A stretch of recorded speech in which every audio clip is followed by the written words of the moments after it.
ঠিক আছে, disk protrusion হচ্ছে, ঠিক আছে। পিএলআইডি এটির ফুল মিনিং যদি করা হয়, পি তে প্রোলাপস, এল তে লাম্বার, আই তে ইন্টারভার্টিবাল, ডি তে ডিস্ক।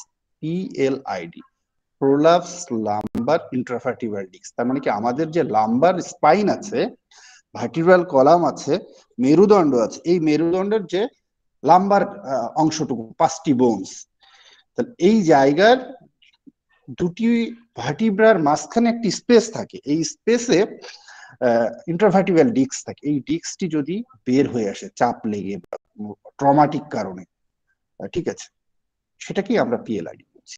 এটি একটি এক্সরে থেকেও সব থেকে বেশি ভালো হয় একটি এমআরআই করলে, কিন্তু পেরিফেরিতে যদি আমি এই সুযোগটি নাও পাই, অন্তত একটি এক্সরে করেও ওই বোনস গুলোর অবস্থা বুঝেও কিন্তু আমার মনের মধ্যে এই রোগীটিকে আমি কতটুকু ঔষধ দিয়ে ভালো করতে পারবো, বা এর সাথে আমার সাহায্যকারী কোনো ঔষধ বা চিকিৎসার প্রয়োজন আছে কিনা। অনেকেই হোমিওপ্যাথি ট্রিটমেন্টটাকে খুব গর্বের সাথে স্বয়ং সম্পন্ন ট্রিটমেন্ট মনে করেন, বলেন এটি ছাড়া আর পৃথিবীতে ট্রিটমেন্ট। এটা অনেক জায়গায় এরকম কিছু কিছু কথা ওঠে। আসলে ওনাদের সাথে কথা বলতে গেলে হয়তো বা তর্কের খাতিরে তর্ক করা হয়, ওনারাও তর্কের খাতিরে তর্ক করেন, কিন্তু B practical, kindly B practical. পৃথিবীতে কোনো চিকিৎসা পদ্ধতি স্বয়ংসম্পন্ন নয়, কোনো চিকিৎসা পদ্ধতি স্বয়ংসম্পন্ন নয়। অ্যালোপ্যাথি না, হোমিওপ্যাথি না, আয়ুর্বেদিক না, ইউনানি, আকুপাংচার না, কোনো ট্রিটমেন্ট পদ্ধতি স্বয়ং। তাহলে আপনি কেন নিজেকে বলছেন যে না এটা দিয়ে হোমিওপ্যাথি ট্রিটমেন্ট করছেন? আপনি কতগুলো ডাটা উপস্থাপন করতে পারছেন বিশ্বের সামনে যে না হোমিওপ্যাথি দিয়ে পিএলআইডি ভালো করে ফেলেছেন পুরোপুরি, সিভিয়ার পিএলআইডি? ভালো হচ্ছে না তা না, ভালো কিন্তু অহরহ হচ্ছে, কিন্তু সেই সাথে অবশ্যই আপনাকে কিছু নিয়ম পালন করতে হবে, কিছু পদ্ধতি বা ব্যায়াম, ফিজিওথেরাপি আপনার হেল্প দিতে হবে। বা অনেকেই এখন যেমন আকুপাংচার এসছে, আকুপাংচারও পিএলআইডির জন্য এরকম নার্ভাস যে ডিসঅর্ডার গুলো আছে এগুলোর জন্য ভালো কাজ করছে। আসলে ইন্ট্রোডাকশনে বেশ কিছু কথা বললাম, এই কথাগুলো বলার উদ্দেশ্য হচ্ছে আসলে আমরা কেন আজকের এই পড়াটি পড়ব, কেন আমাদের জানা প্রয়োজন এই স্কেলেটাল সিস্টেম। আমি আমার পরিচয়টি আসলে প্রথমে দিই নাই। আমি আজকের যে লেকচারটি উপস্থাপক হিসেবে উপস্থাপনায় বা লেকচার উপস্থাপনায় আমি ডাক্তার S M Jahangir, bachelor of homeopathic medicine and surgery complete করেছি সরকারি হোমিওপ্যাথিক মেডিকেল কলেজ থেকে, এটি ঢাকা মিরপুরে অবস্থিত, এবং বর্তমানে কর্মসূত্র বলা যায় বাংলাদেশের হোমিওপ্যাথি শিক্ষা ব্যবস্থার ডিপ্লোমা কলেজের একটিতে আমি প্রভাষক হিসেবে কর্মরত আছি। এটুকুই আমার পরিচয়। এবার আমরা মূলত আমাদের স্কেলেটাল সিস্টেমে চলে আসি, আমাদের যে মূল প্রবন্ধ আজকের। দেখেন আমার স্লাইডের পাশে একটি মানুষের অবয়ব দাঁড়িয়ে আছে, যেটি শুধুমাত্র হাড় দিয়ে। আমরা একটু নিজেকে কল্পনা করি, আমাদের উপরে চামড়া, এরপরে হচ্ছে ফ্যাট, তারপরে হচ্ছে কিছু মাংসপেশি আছে, এরপরেই এইরকম হাড়ের একটি অবস্থা আমাদের নিজেদের আছে। তাহলে আমি আমাকে নিয়ে যদি পড়তে পারি, তাহলেই আমি কিন্তু অন্য রোগীটিকে বুঝতে পারবো যে না অন্য রোগীটির এখানে কি আছে। তাহলে স্কেলেটাল সিস্টেমটা আসলে কি? আমরা আসলে একেবারে আবিধানিক বা বইয়ের ভাষা বলি, কিছু আসলে ডেফিনেশন গুলো এভাবেই বলা হয়। The skeletal system is the framework of our body, consisting of bones that are connected by tendon, ligaments, and cartilage, which protects and support the body, tissue, and internal organ. একটু খেয়াল করেন, আপনি নিজেকে, আমি বললাম আপনি নিজেকে দিয়ে কল্পনা করেন, তাহলে স্কেলেটাল সিস্টেমটা কি হচ্ছে? একটা ফ্রেমওয়ার্ক। যেমন আপনি একটা বিল্ডিং তৈরি করতে গেলে ফ্রেম করা প্রয়োজন, তার দেখেন চারিদিকে কলাম তুলছেন, ছাদ দিচ্ছেন, একটা ফ্রেমওয়ার্ক হয়ে গেল। এরপরে কিন্তু আপনি তার পাশে ইট গেঁথে দিচ্ছেন, ইট গেঁথে দেওয়ার পরে আপনি আবার প্লাস্টার করছেন বা টাইলস লাগাচ্ছেন সুন্দর করার জন্য। ঠিক সৃষ্টিকর্তাও কিন্তু আমাদেরকে সেভাবেই তৈরি করার, সেই পদ্ধতিতে তৈরি করার জন্যই উনি বলে দিয়েছেন। আমরা কিন্তু ধীরে ধীরে মায়ের পেট থেকে, একটি জায়গোট থেকে এরকম বড় একটি মানুষে আমাদের তৈরি হয়ে যাচ্ছে সেল ডিভিশনের মাধ্যমে। এটি সৃষ্টিকর্তার নির্দেশ। তাহলে স্কেলেটাল সিস্টেমটা একটা ফ্রেমওয়ার্ক আমাদের বডির, অফ আওয়ার বডি। এতে কি কি থাকে দেখেন, কনসিস্টিং অফ বোনস, তাহলে হাড় থাকে, দ্যাট আর কানেক্টেড, ওই হাড়টা কার সাথে যুক্ত থাকে? By tendon, ligaments and cartilage. ঠিক আছে, দেখেন এই জায়গাগুলো, এই যে টেন্ডন, লিগামেন্ট, এগুলো নিয়ে বক্তব্য আছে। বক্তব্য এই কারণেই বলছি আমি, যে আমরা আসলে যে বললাম রুগীদের ক্ষেত্রে, রুগীরা এসে কিন্তু আমাদের বলে, ডাক্তার সাহেব আমার রগের সমস্যা হয়েছে। ওই যে পিএলআইডির কথা বললাম না, পিএলআইডি তে কি আসলে মূলত ওই যে বললাম, ওখানে কিন্তু একটা নার্ভ কম্প্রেশন হয়েছে, দেখবেন আপনারা এমআরআই রিপোর্টে লেখাই থাকে। ঠিক আছে, নিউরাল কম্প্রেশন। তাহলে নার্ভের অর্থ তো স্নায়ু, কিন্তু আপনি যদি আপনার লোকাল রুগীকে স্নায়ুর কথা বলেন, অনেক রুগী বুঝবে না, অনেক রুগী, যার জন্য অনেকে কিন্তু ওই আমরা রগ বলে থাকি। ঠিক আছে, যেটা লিগামেন্ট। ঠিক আছে, তাহলে টেন্ডনটাও আছে। ঠিক আছে, টেন্ডন আর ligament, that and cartilage. Cartilage হচ্ছে আমরা দেখবেন যে নরম যে হাড়, তরুণ আস্থি বলা হয় বাংলা, এই নরম হাড়গুলো, ঠিক আছে, আমাদের দেহে বিভিন্ন, বিশেষ করে আমাদের যে লং বোনস গুলো আছে, লং বোনস এর একেবারে উপরের দিকে এই কার্টিলেজের স্তর আছে। ঠিক আছে, এই কার্টিলেজের স্তরগুলো যদি না থাকে, তাহলে কিন্তু আমাদের অনেক রকম সমস্যা হতে পারে। যেমন আমি বললাম কিছু কিছু ডিজিজ, যেমন অস্টিও আর্থ্রাইটিস, দেখবেন যে অনেক মা বা অনেক পুরুষ মানুষ হাঁটুর ব্যথা নিয়ে আসে, আপনি ওষুধ দিচ্ছেন, আমি তো বললাম আমরা সিমটম সিমটম সিমটম করে পাগল হয়ে যায়। আপনি ওষুধ দিচ্ছেন, ভালো হচ্ছে না, আপনি একটিবারের জন্য পরীক্ষা করলেন না যে না আমি নি জয়েন্টের একটা এক্সরে দিয়ে দেখি না, এরকম কার্টিলেজ ক্ষয় হয়ে যায়, যে যে স্পেসটা থাকে এই স্পেসটা ছোট হয়ে যায়। ইভেন কার্টিলেজের পরে যে বোনস গুলো আছে, এই বোনস গুলো ডিস্ট্রাকশন হতে থাকে, ক্ষয় হতে থাকে। তাহলে আপনি কি করবেন? আপনার আমার পক্ষে কি করা উচিত এই জায়গাটি যদি জানেন। আবার আমি এখানে একটি রোগীর কথা উল্লেখ করব। রোগীটির বয়স কিন্তু খুব বেশি না, ফিমেল পেশেন্ট, 27 বা 28 বছর বয়স হবে। উনি আমার এখানকার অনেকগুলো অ্যালোপ্যাথি ডাক্তার দেখিয়েছেন, ইভেন আমাদের কুষ্টিয়া, মেহেরপুর সহ ঢাকাতেও গিয়েছেন, বেশ কিছু অ্যালোপ্যাথি ডাক্তার দেখিয়েছেন, এবং ওনার এই হাঁটুর ব্যথা ভালো হয় না, উনি হাঁটতে পারে না, কষ্ট হয়, বেশ কষ্ট হয়। তো যাই হোক, কোনো একটি মাধ্যমে আমার কাছে এসেছে, কোনো রিপোর্ট ছাড়া। তার মানে আমি আপনাকে রিপোর্ট ছাড়া দেখতে পারবো না। আপনি যত জায়গায় দেখিয়েছেন, আপনি ওই কাগজগুলো, দ্যাট মিনস এক্সরে, এমআরআই যাই থাকুক, আপনি সকল কিছু নিয়ে আসবেন। তো উনি একটু অবজ্ঞাসর, হোমিওপ্যাথি ডাক্তার আবার কি এগুলো দেখবেন, আপনি না নিয়ে আসলে আমি ট্রিটমেন্ট করতে পারবো না। আমি ওনাকে ফেরত দিয়েছি। উনি একটু রাগ করেই আর আসেননি আমার কাছে, যা বুঝলাম। বেশ কিছুদিন পরে দেখছি যে আবার উনি, ওনার হাজবেন্ড এসছে, ওনার হাজবেন্ড একজন ব্যাংকার এসছেন। তো আসার পরে উনি বলছেন ভাই এই বিষয়ে কি করবো? স্যার আপনার রিপোর্ট ছাড়া আমি দেখবো না। যাই হোক, ওনার ওয়াইফকে নিয়ে রিপোর্ট সহ আসলেন। আসার পরে ওনার হাঁটুর অবস্থা আসলে খুবই বাজে, খুবই বাজে। আমি আসলে এত কম বয়সে এরকম অবস্থা হবে আমি আমার আসলে জানা ছিল না, বা আমি চিন্তাও করি নাই। আমি সরাসরি ওনাকে বলে দিলাম যে দেখেন, এটাতে আপনার বা আমার কোনো কিছু করার নেই, আপনার কোনো অ্যালোপ্যাথি ডাক্তারেরও কিছু করার নেই, আমি যতটুকু বুঝি। কারণ ওনার কার্টিলেজটা অলরেডি ক্ষয় হয়ে গেছে, ওনার স্পেস কমে গেছে। ঠিক আছে, আপনারা এটা হয়তো বা বড় কোথাও দেখান, অপারেশন, হ্যাঁ উনি ওষুধ খেলে হয়তো বা ব্যথা কিছুটা উপশম থাকতে পারে, উপশম হতে পারে, বাট এটা পুরোপুরি ভালো হয়ে যাবে এটা সম্ভব না। এরপরে উনি, যাই হোক, এরপরে কিছু ওষুধ নিলেন, কিছুটা উপশম পেয়েছিলেন, বাট আমি তো বললাম পুরোপুরি ভালো হবেন না, আমি বলেই দিয়েছি। উনি অস্থির হয়ে গেলেন। ঠিক আছে, আমি আপনি অস্থির হলে অন্য কোথাও দেখেন। আমি তো বলেই দিলাম যে আমার পক্ষে আপনার এটা এর থেকে উন্নতি করানো সম্ভব নয়। তো যাই হোক, ওনারা অন্য জায়গায় ট্রিটমেন্ট করছেন, এরপরে আর আমার সাথে যোগাযোগ নেই। আমি শুধু শুধু পেশেন্টকে ধরে রেখে তার ক্ষতি করেও তো আমার লাভ নেই, বা আমার ট্রিটমেন্টের ক্ষেত্রে আমি অ্যাজ এ ডক্টর হিসেবে আমার বদনাম। এই জন্যই বললাম এই জায়গাগুলোকে আপনারা খেয়াল রাখবেন। তাহলে আমরা আবার সেই সঙ্গে এই জিনিসগুলো দেখেন, যেগুলো কানেক্ট আছে বোনস এর সাথে, টেন্ডন, লিগামেন্ট এবং কার্টিলেজ, এগুলো কি করছে, আমাদের কি কাজ, এগুলোর কাজ আল্লাহ ছাড়া, মানে সৃষ্টিকর্তা কি কাজ ছাড়াই আমাদেরকে দিয়ে দিয়েছেন? না, হুইচ প্রোটেক্ট এন্ড সাপোর্ট, এ কি করছে, আমাদেরকে রক্ষা করছে এবং সাপোর্ট দিচ্ছে।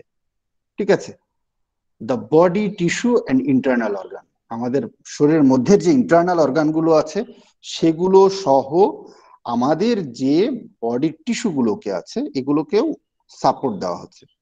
দেখেন কেন সাপোর্ট দিচ্ছে, কিভাবে সাপোর্ট দিচ্ছে, খুব কমন একটি জায়গা। কমন জায়গা কেন বলছি, যে আমাদের বডির একেবারে ভাইটাল অর্গান অনেকগুলো আছে, তার মধ্যে ব্রেইন একটা ভাইটাল অর্গান। আমাদের দেখেন থোরাসিক কেসের মধ্যে, বুকের মধ্যে হার্ট, লাংস আছে ভাইটাল অর্গান। ঠিক আছে, এই ভাইটাল অর্গানগুলোকে কিন্তু সৃষ্টিকর্তা একটি ফ্রেম ওয়ার্ক দিয়ে আটকিয়ে রেখেছেন, যেন ওইগুলোতে আঘাত লাগলে বা কোনো সমস্যা হলে সেগুলো থেকে যেন আমাদের মুক্তি লাভ হয়, মুক্তি পাই আমরা। একটি মানুষকে সাপোজ মনে করেন যে যদি কোনো সন্ত্রাসী তার পেটে চাকু মারে, এই ব্যক্তিটির বেঁচে যাওয়ার সম্ভাবনা কিন্তু অনেক। কিন্তু কোনো ব্যক্তির যদি লাংসে, দ্যাট মিনস থোরাসিক ওয়ালে যদি স্ট্রিপ দেয় অথবা কার্ডিয়াক রিজনে দেয়, তাহলে কিন্তু তার বাঁচার সম্ভাবনাটা খুব কম থাকে। যার জন্য আল্লাহ তাআলা ওই জায়গাতে একটি শেপ দিয়ে দিয়েছেন, যে শেপের কারণে আপনি পেটে যেভাবে একটি চাকুকে ঢোকাতে পারবেন, বুকে কিন্তু সেটাকে অত নিখুঁত ভাবে ঢোকাতে পারবেন না।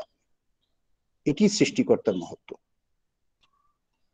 হ্যাঁ, তাহলে আমরা এই হিউম্যান স্কেলেটাল সিস্টেমে দেখেন আমরা সকলেই জানি 206টি বোনস থাকে। এই 206টি বোনস আসলে থাকে কি অ্যাডাল্ট মানুষের, বাচ্চাদের কিন্তু এটি অনেক বেশি থাকে, এটি ধীরে ধীরে ফিউজ হতে থাকে কিছু কিছু বোনস। কেমন? The human skeleton of an adult consists of around 206 to 230 bones, and there are 300 bones in children. এই যে বললাম বাচ্চাদের অনেক থাকে, কারণ কিছু কিছু বোনস যুক্ত হতে যত বড় হয় তত এগুলো একত্রিত হয়ে যায়। যেমন আমাদের একেবারেই মেরুদণ্ডের শেষে কক্সিস বোনসটি এবং স্যাক্রাম, দেখেন আপনি যদি একসাথে নেবেন একসাথে পাবেন, কিন্তু বাচ্চাদের ক্ষেত্রে এগুলো আলাদা ছিল depending on the counting of sternum. যেমন স্টার্নামের কথাটাও আমরা আনতে পারি, এখানে আলাদা ছিল, কিন্তু আমরা যখন একটা বড় মানুষ বা অ্যাডাল্ট মানুষের আমরা কিন্তু আলাদা আলাদা হয়ে যায়। স্টার্নামের বডি অফ দ্য স্টার্নাম আছে, জিফয়েড প্রসেস আছে, ঠিক আছে, ম্যানোগ্রাম স্ট্যান্ড, এগুলো কিন্তু আলাদা থাকে ছোটদের ক্ষেত্রে যখন একটা বাচ্চা জন্মগ্রহণ করে। ঠিক এটা যখন পরিণত বয়স হয়ে যায় এগুলো ফিউজ হতে থাকে, একটি একটি জোড়া লেগে যেতে থাকে। ঠিক আছে, এটিকে আমরা একটু মাথায় রাখবো, কারণ আমরা 206টি বোনস বলি। এখন এই 206টি বোনস কিভাবে আছে, কোথায় আছে, এটি আজকের আমাদের এই মূল ক্লাসের মূল ক্লাস। ঠিক আছে, তাহলে দেখেন it is composed of 300 bones at birth. তাহলে জন্মের সময় প্রায় 300 বোনস থাকে, but later decrease at 80 bones in the axial skeleton, আর 126 বোনস হচ্ছে অ্যাপেন্ডিকুলার। এই এক্সিয়াল এবং অ্যাপেন্ডিকুলার এটা জাস্ট আমরা পরে ডিসকাস। তাহলে আমাদের এক্সিয়াল স্কেলেটন থাকে হচ্ছে 80টি, আর অ্যাপেন্ডিকুলার স্কেলেটন থাকে হচ্ছে 106টি। তাহলে এই দুটি যোগ করলে আমাদের 206টি হয়। ঠিক আছে, এখন আসেন আমরা আসলে ওই যে বললাম এক্সিয়াল স্কেলেটন আর অ্যাপেন্ডিকুলার স্কেলেটন। তাহলে টাইপস অফ স্কেলেটাল সিস্টেমে যদি আমরা আসি, দেখেন the adult human skeleton usually consist of 206 name bones. 206টি নামের যে হাড় আছে এটি আমাদের শরীরে আছে। The bones can be group in two division, দুটি, একটি হচ্ছে এক্সিয়াল স্কেলেটন আর একটা অ্যাপেন্ডিকুলার স্কেলেটন। তাহলে এক্সিয়াল স্কেলেটনটি কি? The axial skeleton consist of the bones that form the axis of the body. Axis, আমাদের বডির অ্যাক্সিস, একটু খেয়াল করেন।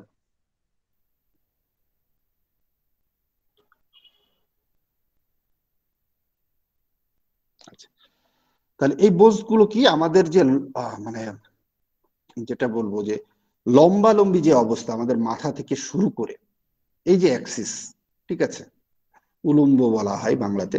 The bones include those of the skull, vertebral column and thoracic. এগুলো হচ্ছে আমাদের সোজাসুজি একেবারে মাথা থেকে শুধু এক্সট্রিমিটিস গুলো বাদ দিই, এক্সট্রিমিটিস গুলো বাদ দিই আমাদের যে extremities, that means upper extremities এবং লোয়ার এক্সট্রিমিটিস, এবং আরেকটা হচ্ছে পেক্টোরাল এবং পেলভিক গ্রেডেল। এই পেক্টোরাল এবং পেলভিক গ্রিডেল গুলোও কিন্তু আমাদের আপার এক্সট্রিমিটিস বা লোয়ার এক্সট্রিমিটিস এর অংশ হিসেবে অনেক বইতে আছে।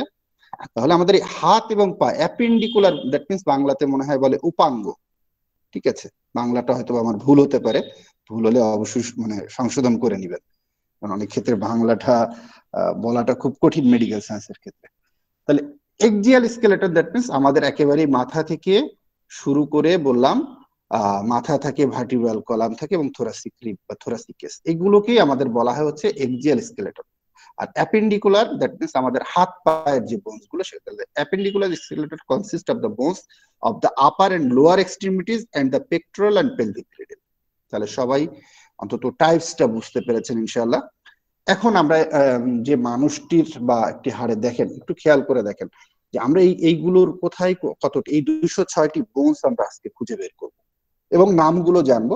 হ্যাঁ, যদি নামগুলো জানতে পারেন তাহলে দেখেন একটি মানুষের অ্যাক্সিডেন্ট করে তার ফিমার ভেঙে গেছে, বা হিপ জয়েন্টে, যেটা আমরা হিপ বোনস বলি, হিপ বোনসের যে হিপ জয়েন্ট আছে, এই হিপ জয়েন্টের এখানে ভেঙে গেছে, তাহলে আমরা যদি অ্যাজ এ ফিজিশিয়ান হিসেবে বলি যে মাজা ভেঙে গেছে, তাহলে কথাটা মানে কতটুকু যুক্তিসঙ্গত হবে? এবং রুগীরা এসে কিন্তু এটাই বলে, ডাক্তার সাহেব আমার মাজা ভেঙে গেছিল। ঠিক আছে, আমরা যদি নাম করে একটি কথা, সাপোজ যে আমার ভাই বা আমি নিজেও অ্যাক্সিডেন্ট করতে পারি, বা আমার কেউ আমি একটা হসপিটালে গেলাম, আমি অ্যাজ এ ফিজিশিয়ান হিসেবে যদি এই নামগুলো বলতে পারি, তাহলে ওনারা কিন্তু আমাকে, তার মানে এই ব্যক্তিটি মেডিকেল পার্সন, আপনাকে আলাদা করে পরিচয় করে দেওয়ার কোনো প্রয়োজন নেই, ওনারাই বুঝবে যে না, এবারে মেডিকেল পার্সন। এখন আমরা এই প্রথম থেকেই আমাদের মাথা থেকে শুরু করব। ছবিটিতে দেখতে পাচ্ছেন আমরা একটি মাথার ছবি এখানে নিয়ে এসেছি। আমরা আসলে এক্সিয়াল বোনস গুলো, তারপরে অ্যাপেন্ডিকুলার বোনস, আমরা 80টি এক্সিয়াল বোনস পড়বো, দেখবো, পড়বো বলতে দেখবো, এগুলো ডিটেলস আছে, বাট ডিটেলস বলবো না, জাস্ট আমি বললাম যে বেসিক কনসেপ্ট গুলো, কোনগুলোর কোনটি নাম, এগুলোর সাথে আমাদের হোমিওপ্যাথির সম্পর্ক কতটুকু আসতে পারে সেটুকু। আমার লেকচার বা যেটি আমি বলছি, এটি কি সকলে বুঝতে পারছেন, বা বলাতে কোনো সমস্যা আছে কিনা? যদি মানে অনেকক্ষণ কথা বলা হলো, যার জন্য আমি এই কথাটি জিজ্ঞেস করলাম, আমার বিষয়গুলো বুঝতে পারছেন? জি স্যার, শুনতে পাচ্ছি আমরা। জি স্যার, শুনে যাচ্ছে স্যার, স্পষ্ট। আচ্ছা, তাহলে আপনারা দেখেন ছবিটি, দেখেন আমাদের কাছে একটি রুগী আসলো, রুগীটি এসে বলছে ডাক্তার সাহেব আমার কপাল ব্যথা করে। তো ব্যথা কোথায় যায়? কপাল থেকে ডাক্তার সাহেব পিছনের দিকে যায়। এখন আমি বাংলাতেই লিখে রাখলাম কপাল ব্যথা করে, কপাল থেকে পিছনে। এখন আপনি যদি রেপার্টরি খুঁজতে চান বা ম্যাট্রিমেডিকা খুঁজতে চান, বিশেষ করে ইংরেজি ম্যাট্রিমেডিকা, আপনি কি এই কথাটি পাবেন? পাবেন না। দেখবেন যে লেখা থাকে ফ্রন্টাল হেডেক, অক্সিপুটাল হেডেক। এখন এই কথাটি আপনি যদি, হ্যাঁ, আমরা বাংলা বইয়ের প্রতি হয়তো বাংলাদেশিরা খুব বেশি মানে নির্ভরশীল, তবে ইংরেজি বইগুলো ম্যাট্রিমেডিকা পড়াটাই আমার কাছে মনে হয় শ্রেয়তর। আপনি বাংলা পড়েন অবশ্যই, অনেক বাংলা ভালো ভালো ম্যাট্রিমেডিকা আছে, বাট ওই যে বললাম যে কিছু কিছু শব্দ আছে যেগুলো আসলে অন্যদের কাছে, যেমন বাংলা ম্যাথমেটিকে অনেক জায়গায় লেখা আছে হাজা কর। এখন আপনি একটা হাসপাতালে যে যদি বলেন যে ভাই আমার হাজা করে এই হয়েছে, তাহলে বিষয়টা হাস্যকর হবে না? যার জন্য মেডিকেল সায়েন্সে অবশ্যই অবশ্যই এই টার্মগুলো মাথায় রাখতে হবে। তাহলে দেখেন আমাদের এই মাথার মধ্যে 8টা বোনস আছে। একটা হচ্ছে ফ্রন্টাল বোনস,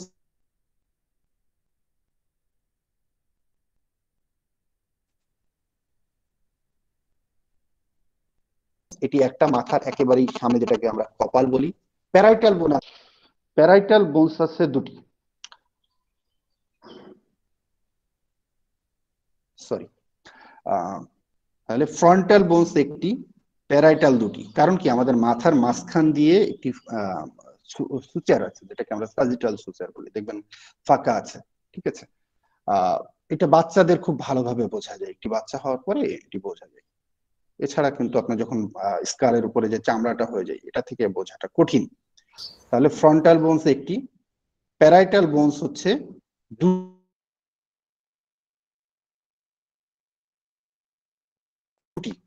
টেম্পোরাল দেখেন কানের পাশাপাশি, আপনারা একটু খেয়াল করে দেখেন, ঠিক আছে, একটু কানের পাশাপাশি খেয়াল করে দেখেন, টেম্পোরাল বোনস হচ্ছে কানের পাশে, তাহলে 2 কানের সাইডে 2টি টেম্পোরাল বোনস। আর অক্সিপিটাল বোনস দ্যাট মিন্স মাথার পিছনের দিকে আছে, একটি মাথার পিছনের দিকে। আচ্ছা, এরপরে আসেন দেখেন জাস্ট ফ্রন্টাল বোনসের নিচের দিকে এবং প্যারাইটাল টেম্পোরাল বোনসের সামনের দিকে সিসাময়েড স্পেনয়েড বোনস ছোট্ট করে কালার গুলো একটু খেয়াল রাখেন। আমরা ইথময়েডাল সাইনাস নামে একটি অবস্থা, একেবারে চোখের এই যে অরবিটের মধ্যে দেখেন ইথময়েড বোনস, ঠিক আছে, একেবারে নাকের পাশে, চোখের সাইড দিয়ে নাকের পাশে। তাহলে এখানে 8টি বোনস আছে। এই স্কাল বোনস এর নাম হচ্ছে ক্রেনিয়াল বোনস বলা হয়। তাহলে ইথময়েডাল বোনস একটি, স্পেনয়েড একটি, ফ্রন্টাল একটি, 3টি, প্যারাইটাল 2টি, 5টি, টেম্পোরাল 2টি, 7টি, আর অক্সিপিটাল একটি, 8টি। তাহলে আমাদের এই যে মাথা ব্যথা দেখেন, আমরা হেডের পেইন সেকশনে যদি যাই রেপার্টরিতে, তাহলে এই জায়গাগুলোর কথা কিন্তু উল্লেখ আছে, টেম্পোরাল, প্যারাইটাল, ফ্রন্টাল, অক্সিপিটাল উল্লেখ আছে। তাহলে রেপার্টরি বুঝতে গেলেও কিন্তু আপনার এই জায়গাগুলো প্রয়োজন। এরপরে আসেন আমাদের ফেস, কারণ মাথার মধ্যে একটা জিনিস হচ্ছে স্কাল বোনস বললাম, আর আমরা মুখের দিকে সামনের দিকে এটা হচ্ছে ফেসিয়াল বোনস, এটা হচ্ছে 14টি। তাহলে 8 আর 14 হচ্ছে 22টি। টোটালটা খেয়াল রাখবেন, আমরা আজকের ক্লাসের শেষে 206টি বোনস আমরা খুঁজে পাবো ইনশাআল্লাহ। তাহলে আমাদের ফেসের মধ্যে আমরা পাচ্ছি দেখেন 14টি বোনস। এর মধ্যে সব থেকে বড় যে জায়গাটি সেটা হচ্ছে ম্যান্ডিবল। আমরা যেটাকে অনেক সময় বলি ওই লোকের চুপার জোর আছে, বাংলায় কথা বলায়, মানে মুখের জোর আছে অনেকে যারা মুখে খুব বেশি চাপা মারে। তাহলে এখানে দুটি, একটা হচ্ছে ম্যান্ডিবল, ঠিক আছে, একটু খেয়াল করেন রং করা আছে, বা আমার কার্সারটি খেয়াল করলে আপনারা দেখতে পাবেন যে এটিকে বলা হয় ম্যান্ডিবল, এটি একটি, ঠিক আছে। এরপর আসছে ম্যাক্সিলা, দুটি, জাস্ট দাঁতের একটি জিনিস আমাদের দাঁতের নিচে এবং উপরে, একটা হচ্ছে ম্যান্ডিবল, দুটি আছে ম্যাক্সিলা, একটু খেয়াল করলেই আপনারা দেখতে পাচ্ছেন ছবির সাথে। এরপরে আসেন জাস্ট নাকের ভিতরে মাঝখানে আমাদের নেজালিসের মধ্যে ভোমের একটি, ভোমের ইনফিরিয়র নেজাল কঙ্কাই দুটি, দুই পাশে একটু খেয়াল করেন, ইনফিরিয়র নেজাল কঙ্কাই, তারপর নাক দিয়েই তো বোঝা যায় যেহেতু নাকটা মুখেরই অংশ। এরপরেই আসেন দেখেন ঠিক আমাদের ম্যাক্সিলার উপরের দিকে জাইগোম্যাটিক বোন, জাইগোম্যাটিক বোন, তারপরে দুই পাশে দুটি আছে জাইগোম্যাটিক বোন। নাকের কাছে একটি পেলাম ভোমের ইনফিরিয়র নেজাল কঙ্কাই, এরপরে জাস্ট পাশে দেখেন এই যে লাল চিহ্নিত প্যালাটাইন। এরপরে চোখের মধ্যে আসে ল্যাক্রিমাল, এর পরের উপরে আসে নেজাল বোন। তাহলে নেজালের দুই পাশে দুটি, তারপরে আছে আমাদের প্যালাটাইন, ইনফিরিয়র নেজাল কঙ্কাই, এরপরে ভোমের, এগুলো হচ্ছে নাকের মধ্যে। ল্যাক্রিমাল, ল্যাক্রিমাল আমরা নাম দিয়েই তো আসলে বুঝতে পারছি যে চোখের সাথে আমাদের চোখের অশ্রুর একটি সম্পর্ক আছে, ঠিক আছে। এরপরে হচ্ছে ম্যাক্সিলা, তারপরে হচ্ছে ম্যান্ডিবল। তাহলে আপনারা এখানে গুণে দেখেন কয়টি বোনস আমরা পাচ্ছি, ম্যান্ডিবল একটি, ম্যাক্সিলা দুটি, তাহলে 3, inferior nasal conchae 2, 5, lacrimal 2, 7, nasal 2, 9, palatine 2, 11, zygomatic 2টি, 13, হোমের একটি, 14টা। তাহলে আমাদের অবশ্যই 14টি বোনস আমরা কিন্তু পেয়ে গেলাম। এগুলো হচ্ছে ফেসিয়াল বোনস। এরপরে আসেন আমাদের কানের, এটা কিন্তু আমাদের টোটালি মাথার একটি অংশ। আমরা অ্যানাটমির হিসাব কিন্তু অ্যানাটমিকে আমাদের বডিকে 6টি অংশে ভাগ করে পড়েছিলাম। প্রথমে বলেছেন কোন কোন বইতে দেখবেন 5টি লেখা আছে, দ্যাট মিন্স হেড, নেক আর ব্রেনকে একটি আলাদা অংশ করা হয়, কিন্তু অনেক বইয়ে হেড, নেক, ব্রেন একসাথে করা। এরপরে হচ্ছে থোরাক্স, অ্যাবডোমেন, আপার এক্সট্রিমিটিস, লোয়ার এক্সট্রিমিটি। তাহলে আমরা এখন কিন্তু হেড পড়ছি। তাহলে এই হেডে দেখেন বোনস অফ দ্য ইয়ার 6টি বোনস আছে। আমরা কানের যে উপরের অয়বর গুলো দেখতে পাই এগুলো কিন্তু কার্টিলেজ, বোনস না। একটু খেয়াল করেন, আমাদের কান যেটা দিয়ে কান মলে দেওয়া হয়, কান ধরা হয়, এটা কিন্তু কার্টিলেজ, এটা বোনস নয়, ঠিক আছে, অরিকুলার কার্টিলেজ। আমাদের কানে 6টি বোনস, এটি একেবারেই ছোট, দুটি দুটি করে, যেহেতু দুটি কান, তাহলে দুটি কানের দুটি বোনস, একটি একটি করে।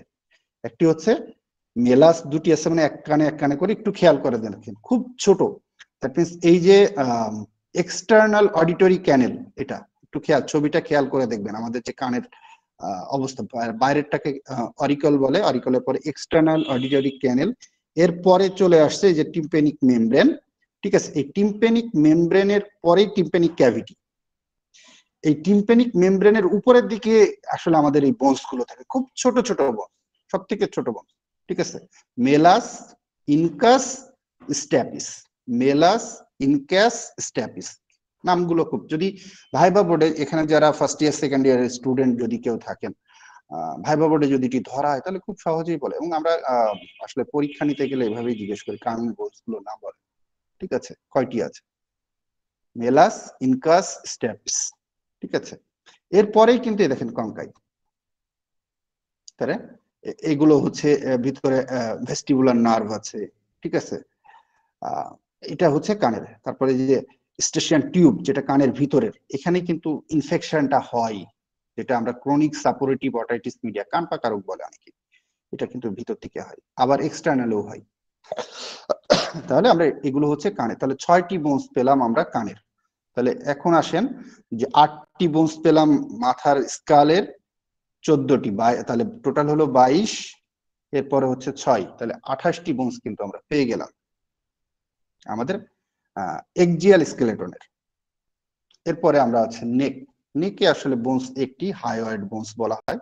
দেখবেন যে ল্যারিংস এর উপরে একটি অনেকের গলা উঁচা হয়ে থাকে, হায়োয়েড বলা হয়, হায়োয়েড বোনস একটি। ঠিক আছে, এরপরেই আমরা চলে আসলাম আমাদের ভার্টিব্রাল কলামে। একটু ছবিটি খেয়াল করবেন, এই জায়গাটা নিয়ে কিন্তু আমাদের এখন প্রচুর রুগী, এবং সামনের দিনে আরো রুগী অপেক্ষা করছে। কারণ এই 2 বছর করোনা পিরিয়ডে অনলাইন ক্লাস ভিত্তিক যে ক্লাসগুলো হচ্ছে, এই অনলাইন ক্লাসের জন্য বাচ্চারা মোবাইলে আসক্তি হয়েছে বেশি, বিভিন্ন রকম গেমস এসছে, অনেকেই মাথা বাঁকা করে ঘাড় কুঁজো করে খেলা করছে, এবং আমরা যে রোগগুলো হয়তোবা আফটার 40 পেতাম, সেগুলো আমরা এখন হয়তোবা আফটার 80 বা আফটার 20 পাবো ইনশাল্লাহ সামনে। আমার কাছে মনে হয়, এটা আমার ব্যক্তিগত কথা। একটি ছেলে দেখবেন ঘন্টা মাজা বাঁকা করে বসে এই কাজটি, মানে মোবাইল দেখছে, গেমস খেলছে, পড়াশোনা বাদ দিয়ে, সার্ভাইকাল স্পন্ডালাইসিস হওয়ার চান্স এদের খুব বেশি। তাহলে আমাদের যে বললাম ভার্টিব্রাল কলামে, এখানে আমরা লিখেছি 26টি বোনস, এখানে 33টি বোনসের কথা অনেক বইতে পাবেন। 33টি বোনস, ওই যে বললাম কিছু কিছু বোনস ফিউজ হয়ে যাচ্ছে, তাহলে 33টি ধরলে কিছু বাড়বে। ঠিক আছে, আমরা দেখেন ওই প্রথমের দিকেই আমরা যখন স্কেলেটাল সিস্টেমের কথা বলেছিলাম 206টি বোনস, কিন্তু দেখেন 206 থেকে 213 এই কথাটি উল্লেখ করেছিলাম। ঠিক আছে, আর চাইল্ডদের ক্ষেত্রে তো বেশি। তাহলে এই স্কেলেটাল সিস্টেমে আমাদের 26টি বোনস অ্যাডাল্টের ক্ষেত্রে। ঠিক আছে, অ্যাডাল্টদের ক্ষেত্রে 26টি বোনস। আচ্ছা, এর সাথে আপনি আরো 7 যোগ করবেন, তাহলে কতটি হচ্ছে? 33টি। অনেক জায়গায় কি বললাম, 33 কথাটি উল্লেখ আছে অনেক জায়গাতে। ঠিক আছে, 27টি বোন, ঠিক আছে, 33 কথাটি উল্লেখ আছে। 33 কথাটি উল্লেখ আছে এই অর্থেই বলছি,